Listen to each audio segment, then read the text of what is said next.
Our intrepid homestretch naturalist, Brian Keating, has spent the past several decades circling the globe in search of compelling wildlife stories. And last week, Brian managed to see a whopping 10% of the world's whooping crane population right here in our backyard. And he joins us now to share the details. Hi, Brian. Hi, Doug. All right, so it's hard enough to spot one whooping crane in the wild, and you managed to find 80 of them. How did that happen? I know. It was a stunningly successful search. I'll say.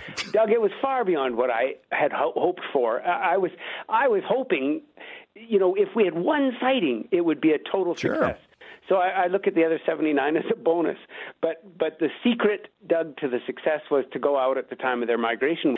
We headed to Saskatoon, and we actually found and hired a local guide, and that's why we had such success. And remember, these birds are the tallest North American bird, Doug. They stand as tall as you and me, maybe a little shorter, and they've got a 2-meter wingspan, and they're pure white in the adult plumage, and they've got that red forehead patch. They're an amazing bird. So the old local knowledge trick, how did that happen?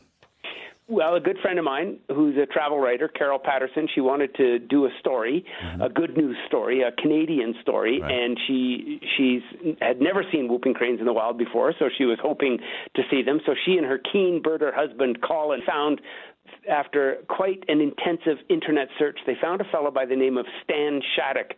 Stan was incredibly qualified. He was the past president of Nature Saskatchewan, and he currently holds the eBird count record for the most number of species seen in Saskatchewan. He's been leading tours, nature tours in Saskatchewan for over 30 years, and Doug, he does it as a volunteer. He doesn't make any money from it.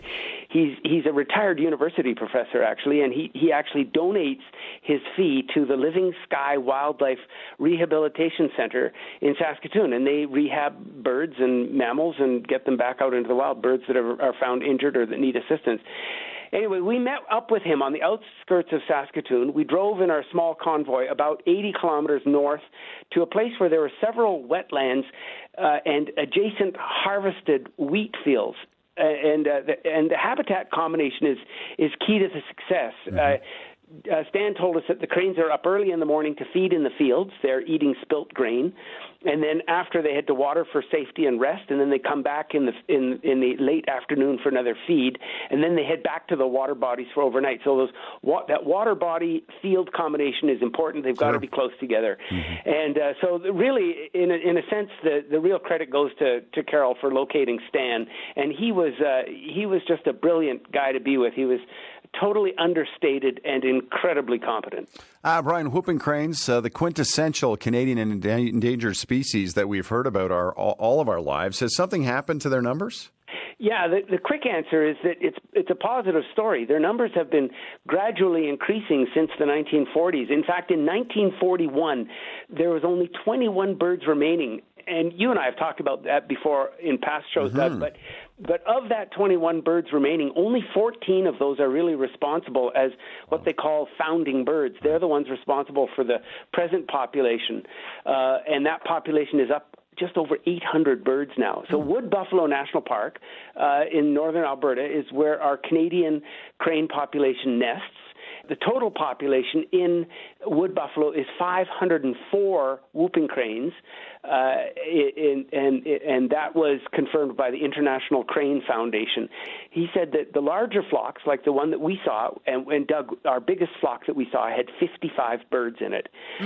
He said that those have only really been regularly observed at this time of the year in the past 5 years. Well, lucky you. Were they easy to find? Well, without our guide, we would have had a tricky time. Sure. We might have found them, Doug. We drove a lot of gravel roads with our guide, but without his knowledge of where these birds might be seen, we may still be up in Saskatoon. we might have found the cranes, but we would have. We wouldn't have had the numbers, I'm sure, and we wouldn't have had the time to observe their behavior. The landscape is hilly. It's easy for the birds to hide. They're very shy. They're very wary. Stan said that if we see a whooping crane, pull up very close behind his vehicle and then watch the whooping crane for a period of time, and if Stan gets out of his vehicle, then it's okay for us to get out of ours, but we had to get out on the side away from the whooping cranes and to keep our silhouette out of sight.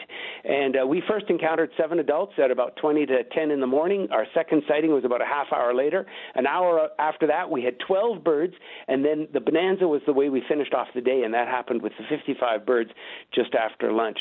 So really it was because of the guide that we saw all those birds, and because the guide was so confident and he knew that we would be seeing more birds, we were able to spend time with each group that we saw, and because of that, we saw some wonderful behavior. Yeah, what kind of behavior? Well, we saw a lot of feeding, of course, and It's interesting to watch them feed. They move very efficiently over the stubble. They're picking up wheat that's left behind after the harvest. We saw lots of preening, of course, of resting, but Doug, the most entertaining was to watch wings spreading and leaping in what I would define as dancing. And, of course, the whooping crane dance is famous amongst crane observers. My wife thought that they were kickboxing, but apparently the whooping cranes, the males will dance in front of the females to show off, to show their agility and their ability, and because it takes several years for a pair bond to develop, but once that bond develops, it's a bond for life. And I would also call some of the behavior just feisty behavior. You know, they're getting a lot of high-protein food out there. Brian, once again, you are the luckiest man on earth. Thanks for this. Stay well. You bet. It's just a drive to Saskatoon. It's easy.